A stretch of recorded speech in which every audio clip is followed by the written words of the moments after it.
So our story continues with an outside look at Korin's tower, peaceful and above the destruction of the demon invasion below on Earth.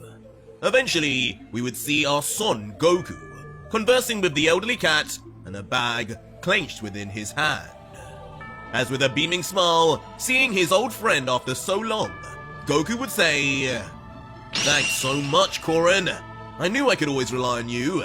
These senzu beans will come in real handy. I think we all have some tough battles coming up. I'll make sure everyone gets their share." But unsatisfied with his closing comments to Korin, Goku would then turn his head to Yajirobe, who would sit peacefully on the ground, noticing the Saiyan and questioning, "Huh? What's that dude looking at me for this time?" Before Goku, with a cunning look overcoming his countenance, would address him, "Yajirobe, the Earth is in danger all over right now. There's only so many of us. I hope we can count on your help too. I'll be waiting to see your moves on Kami's lookout." Huh? Moves? Me? But just the thought of this would send the typically cowardly Yajirobe completely blue in the face, as he would mumble out, Sure. You'll see me there. Just let me sharpen my blade. It could take a while." "Yeah, right, Tubby." But interrupting, Korin, who would know all too well of the samurai's deceit, would reply, "That blade's sharp enough to cut through his mountains of food. But not these demons, huh? Good one. Never mind him, Goku. If push comes to shove, I'll be sure to make him do his part. Just like he did with Vegito all those years ago. But more importantly, I've heard through the grapevine, this problem on Earth isn't just limited to us. It's happening on every planet, isn't it? Given what I can sense, we have plenty of warriors to handle things. But I think you should start thinking about the rest, who don't have the same. We don't know the goals of these demons, and why exactly they want to take over. If we let them, the result can only be bad. Before Bulma prepares enough ships for everyone, you should think hard about any planets you can travel to and protect right now." Right now? And hearing this, there would be signs of deep thought and agreement from Goku, as he would look down and think, "I guess you're right, Korin. There's always something when it comes to Lucif. Every planet he conquers could be making him stronger somehow. That's definitely not something we can afford. I'll have a think about what planets I already know the life force of. Piccolo's just went to Namek to protect his people, so... His people! But out of nowhere, this deep thought would light a bulb within Goku's mind, as he would suddenly remember something related. And to that end, without a word more to say, the Saiyan from Earth would immediately place 2 fingers on his forehead and begin instant transmissioning away. Though confused with the sudden disappearance, Yajirobe, still sitting down, would question, "Whoa, leaving without a goodbye? Goku's one rude dude these days. What's up with that?" To which a smile would just come to Korin, as with a hand behind his head, he would cryptically respond, "I've known that boy for so long. I have a feeling I just reminded him of some people who could really use his help right now. Good luck, kid."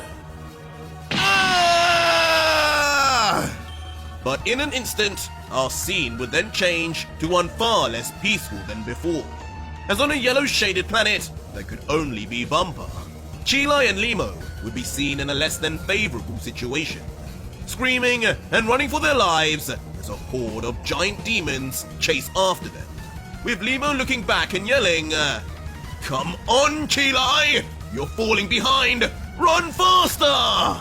As the young green girl would just scream back, "I'm trying! Broly, where are you? Get away, you creeps!" But ultimately, even with their increasingly loudening yells, and hopes for their old friend to arrive. The demons on the chase would now be closing in. Though interestingly, as they would, Limo, in a last-ditch effort, would reach into his pocket. Chilai, run! We're not going to escape this! I'll hold them off. You escape! Survive! Broly would have wanted you to! As suddenly, Limo would turn around, revealing a laser gun in hand. What? Limo, no! You can't leave me too! As Chilai, looking back, would just deny his request immediately, wanting to rather die together than lose one more of her loved ones. Ha ha ha! I won't let you have her! As in a last act of bravery, Limo would begin firing a barrage of laser beam shots forward at the approaching invaders, all with surprisingly good accuracy. But when we would see on the other end, though each shot would land, they would practically be doing nothing, as the demon hordes would not be slowed down even one bit in response. Damn it! Chilai, just run! Running won't save you, flesh piles, now! But as Limo's gun would seemingly overheat, letting out a trail of smoke, the viciously grinning demons in front would take this as their opportunity to make their move. No! Leaving the orange, middle-aged looking civilian now with a face of pure despair as he accepts his fate, and in front of him... the heartless invaders of the demon realm would claw up their hands, ready to slice him in half. And just as the oversized hand would reach Limo's face, in a strange final response, he would just close his eyes, as if not wanting to see the violence, as he would just mutter to himself, I guess this is it. I really should have taken you up on that offer to train, huh, Broly? Maybe I wouldn't be so weak then. What? But just as all hope would be seen to be lost, suddenly a wave of energy would appear in front, instantly spreading a mysterious power in front that seemingly completely illuminates the darkness of the demons. And all the while, within would be the silhouette of a certain Saiyan warrior. Whoa! Broly! No, that's Kakarot! As once Chilai and Limo, along with us, would get a full view of the warrior's backside, we would instantly recognize it to be none other than Goku.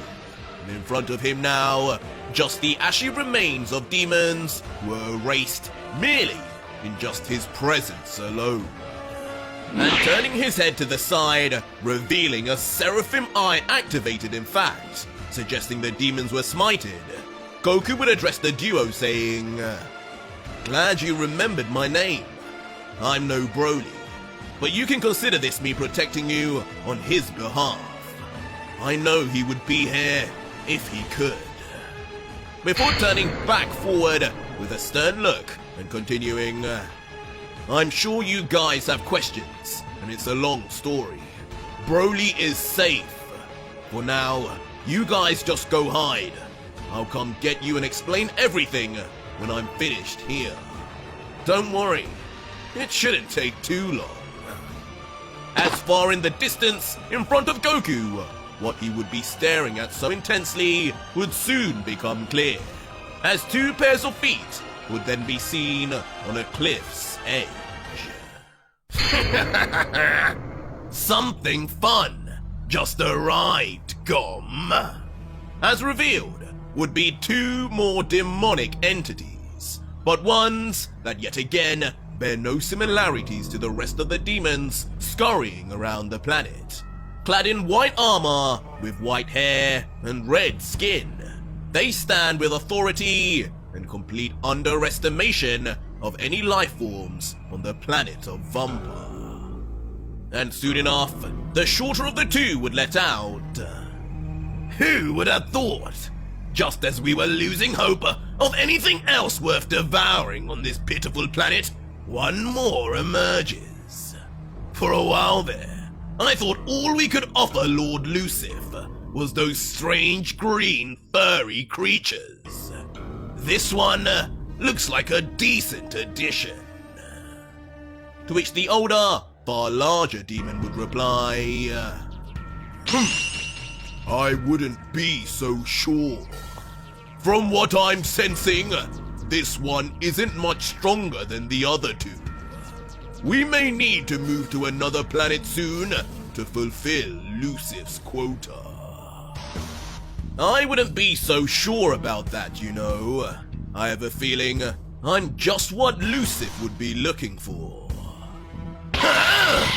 But just as the two would make their shallow judgments, a voice would be heard close by. What? And sure enough, right behind, even though their eyes would be sorely fixated in front at the Saiyan, Son Goku would be at their backside, his back turned to them, just calmly looking at them with no fear as they panic in tandem. With the larger demon stepping back as he would turn and comment, Nonsense! How? How could he possibly move that fast? And without detention? As the smaller would say, the insolence! He attempts to make a mockery of the Demon King before his men! He will be first to die! Come! And just like that, the two revealed Demon Kings would launch in a rage at the lone Saiyan, far more powerfully and far more ferociously than the last set of demons Goku quickly sent away. But as the two ill-informed, naive Demon Kings both attacked the Seraphim warrior with punches and kicks simultaneously, Goku, with his cyan eyes, would seamlessly dodge everything without much thought at all. A smile on his face, in fact, as if the entire event was nothing more than a warm-up. Hoodoo, what is going on? Come? I don't know, but keep attacking! Leaving the duo confused, the same complete outclassing would be seen going on for some time. With Goku eventually breaking his smirk to laugh as he would comment mid-dodge, keep attacking. You know, I haven't got all day. From what the Five said about you demon guys, I expected a lot more. This really is a letdown! As suddenly, wanting to show the two what a real powerhouse is, Goku, not wasting much more time, would unleash a tsunami of aura that stuns both kings. Impossible! All this, mortal! As Goku's near limitless power would only continue, it wouldn't be long before both demons would lose control of their bodies in the air, being shifted backwards by force, unable to maintain their distance. Leading to Goku taking this chance to instantaneously then chase after Uzu, leaving Gom in his dust. Wait! What is this power?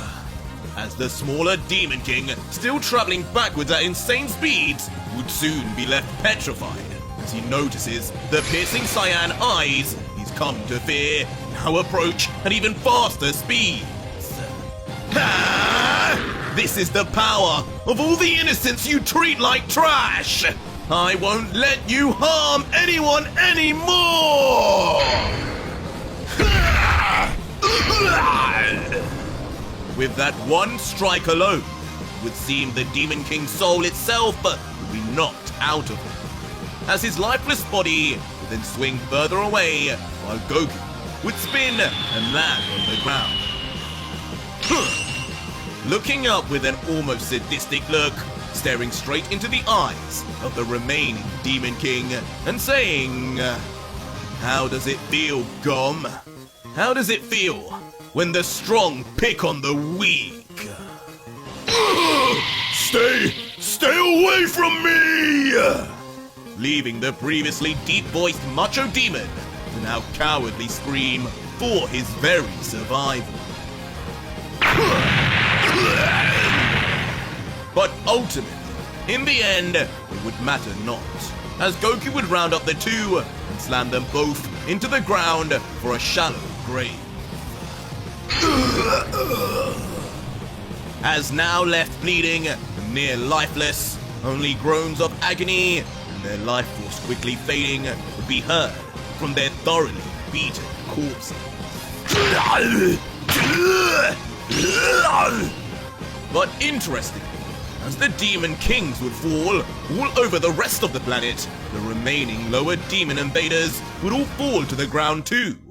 Almost as if once the head of the deck of cards fell, the rest would crumble too.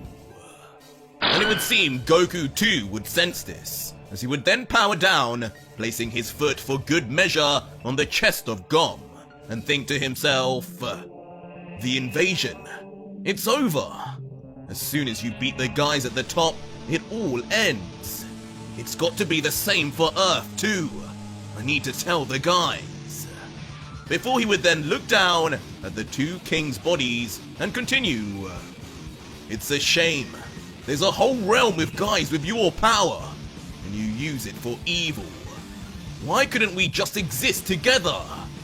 I probably shouldn't have gone so hard on you either. Now, I don't know any better about why you're even doing this. Eventually turning his head to the rest of his surroundings and wondering, now, where did those two go? I should probably let them know. It's all clear. Continuing as he would stare forward. Chilai, Limo, you can come out now. Those two won't be causing you any more problems, and neither will any other demons around. Vampa is safe. Kakarot? You really did it! No wonder Broly wanted to train with you so bad. You're strong! Hey, there you are! As the two vulnerable inhabitants would then stumble out cautiously, greeted by a wave from Goku. And the Saiyan, now with a smile to comfort them, would reply, haha, we've had a little time to train together since. Don't you worry. I'll fill you in back on... Huh? But just as Goku would begin to herd the two towards heading back to Earth, the Saiyan would notice something out of the ordinary. You! As when Goku would look down, grabbing at his foot would be the near-deceased Demon King, seemingly attempting one final shot at claiming victory or revenge. But with his bloodied mouth and near motionless body, the likelihood would appear next to none, as he would just mutter, This isn't over! You will not get away with this! Mark my words! And after saying this, though a silence would fall, his mouth would just continue to grow wider and wider until... With a dirty-sounding groan, a shining ball of energy would begin to form in his mouth. Too weak to cause any type of damage, but being generated nonetheless, while Goku just curiously watches on, eager to take on any challenge, regardless. Whoa there! As suddenly, as expected, the ball of energy would shoot out in a thin blast, just narrowly missing Goku, as it fires straight into the clouds instead. Interestingly, causing a minor light show of seeping pink light as it hits the dark sky. I don't think you were trying to hit me, were you? As looking up with a serious expression, Goku would begin to detect a sinister change in the atmosphere. Mark my words. As meanwhile, Gom, coughing out his last breaths, would say one final threat before closing his eyes in peace. Until, in the sky above, his words would begin to take shape. As slowly as the clouds would part in what looks like biblical scenes, a black portal would start to emerge, growing gradually in size with every passing second. And once at full length and width, a muscular leg would mysteriously begin to make an appearance out of the fully sized portal. I knew that wasn't a good sign. Get back, you two! As Goku, realizing the aura of what would be making its way onto Vampa, would immediately begin preparations. A summoning call on a planet like this? How interesting. As soon, we would get a glimpse of the presumable demon making its way out.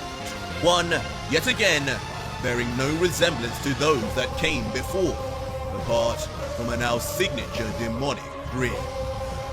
And as the mysterious demon would make his full appearance, Goku would instantly recognize that whoever this was, it was going to be no walk in the park. As he would comment, I think I might have made a mistake letting that last one shoot that energy beam. This guy, his energy, it's so dark. It's just like Lucifer's. To that end, the Saiyan from Earth would immediately opt to transform into a Super Saiyan, multiplying his power by 50, transitioning into fighting stance 2 while he's at it, and continuing, Korin was right. There has to be something more to why they want these planets conquered so bad. The energy on this guy, their backup, it says it all. I'll make sure to get answers out of this one, I promise. Answers? Feel free to ask away. A demon emperor has no qualms answering the final requests of their victims. As finally, showcasing their whole appearance, the mysterious opponent, now revealed to be one of the demon emperors chosen by Lucifer himself to escape the demon realm, would stand utterly relaxed, with his arms folded as he looks on at Goku, even in his Super Saiyan state, without a worry in the world. If Vegito needed Blue to take on the weakest emperor of Sector 10, just how will this one rank? And what lengths will Goku need to go? But back on Namek, another demon would be seen. Presumably no emperor, but with his arms folded too all the same, as he would comment on the new appearance of Piccolo. What's this? Another fusion? You just look like the last big green goblin I was fighting. Just, you're a little pale, a little yellow in the face. Are you ill or something? But as Orange Piccolo would slowly rise up in the distance, surrounded in a divine-looking golden aura, he would look into the palm of his hand, trying to make sense of his newfound power, and commenting, Oba, what exactly is it that you have given me here? The power of my people. It flows through me. I feel at one with Namek. Ignoring me? But Piccolo's introspective thoughts would only begin to get on the impatient, ego-driven demon's nerves, as he would continue, Listen, Goblin, you may have changed skin color, but that doesn't change. But it wouldn't be long before the demon's eyes would burst open, his disrespect cut short as... From behind, Orange Piccolo would appear slamming both fists into the skull of the demon for devastating impact, as the Namekian, looking down with annoyance, would finish the demon leader's sentence saying, What doesn't change is the toll you'll pay for what you've done here! As suddenly, creating an upward-moving pressure around him, his energy would momentarily jump until... releasing a bone-vibrating screech of agony. The demon's entire skull would practically deform as it is stretched from the G-force alone before... Like a rocket, he would be launched far into the sky with Piccolo's knuckles alone. As the orange Namekian would watch from below, unmoving until... In a flash, with a glorious aura, he would shoot through the sky to catch up with the invader. This is for all my brothers! As he would tighten his muscles and pull back his arm with the full rotation of his hip before... With a violent, thunderous strike, would slam both of his oversized fists straight onto the cheek of the demon, concaving it inwards near instantly. Get over here! But things would not end just there, as not even allowing the demon's body to finally grace the floor for a defeat, Orange Piccolo would then immediately extend both of his limbs like giant anacondas to wrap immediately all around the body of the invader Titan, constricting not only blood, but airflow too.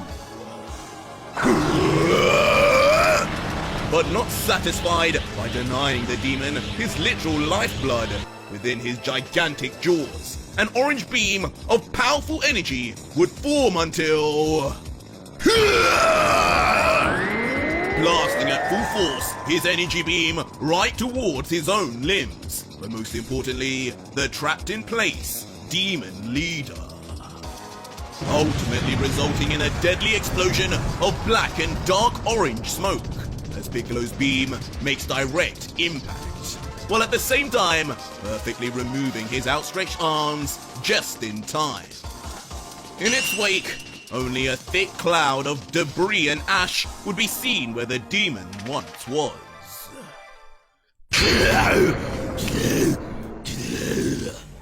But from within it, the invader would remain, but most definitely no longer in the same condition he once was. With his horns broken, his armor deteriorated, and the rest of his body a bloodied mess, the brutally damaged demon would remain defiant, yelling, "You damn flesh goblin! You think power like that is enough to slay a demon king? This is nothing. Nothing you could do could ever stop me. This planet is ours!" As the demon would monologue, Piccolo would land abruptly almost to silence him. Demon King. As with a grin on his face and 2 fingers now on his forehead, the orange Namekian would let out, "That's funny. My father went by the same name. And just like you, he had the deluded idea to take over what was not his. And just like him, you'll be sent back to where you belong! Stand still! This will only take a second!" As with his arms coated now in lightning and energy voraciously concentrating at the tip of his fingers, Piccolo would tense up until... Special Beam Cannon! With a yell of his iconic move, a powerful beam of pure, unadulterated energy would fire like a sniper at insane speeds right at the still damaged king. Only leaving the demon to scream out one last final time, as even he, in the brief nanoseconds he has left, realizes just how powerful this next attack would be. And just like that, on impact, the entire figure of the demon would turn to just a sketchy mess. His appearance no longer discernible, as his yells turned from low-pitched into a high-pitched screech, conclusively now leaving nothing but dust behind, as Namek would now finally be protected by the legendary Piccolo. With the giant Namekian now standing tall, looking up with a smile, as he would just finally say, I did it! No! Oboe! Nail! Kami! We all did it! But back in the demon realm, though Ultra Vegito would stand in a similar position, he would have a completely different expression. As looking down at the beheaded corpse of the Demon Emperor he so effortlessly annihilated last chapter, he would think to himself, so, what to do now with this freak? Clearly, Lucif, Kakarot, and Vegeta have made more of a difference to my power than expected. If I'm to even hope of making it through to the top of this damn realm, I'll need every bit of energy I can get. But using a demon again, making the same mistake again? I'm not sure. Maybe there's an alternative. Some way I can store it away. And to this end, Vegito would then lift his right hand, and atop his finger would generate a mysterious bright pink formulation of energy before firing it directly at the fallen corpse. Interestingly though, it would seem to not be damaging it, and instead coating it. Until just like that, in a poof, it would transform into a chocolate bar. It seems, making use of Boo's ability, Vegito had used the candy beam. Grabbing the chocolate bar off the ground quickly, before looking at it intensely, and thinking, by eating these demons like this, I should be able to keep their bodies cocooned within me for usage. But without it, altering my base power level, like Lucif apparently was. It seems Lucif all along was the reason I was so strong. This time, if I can help it, I'll do this with my own power and my own choices. It's just a shame the last time I did this was with Gotenks, and that didn't go to plan. I wonder where you are now, son.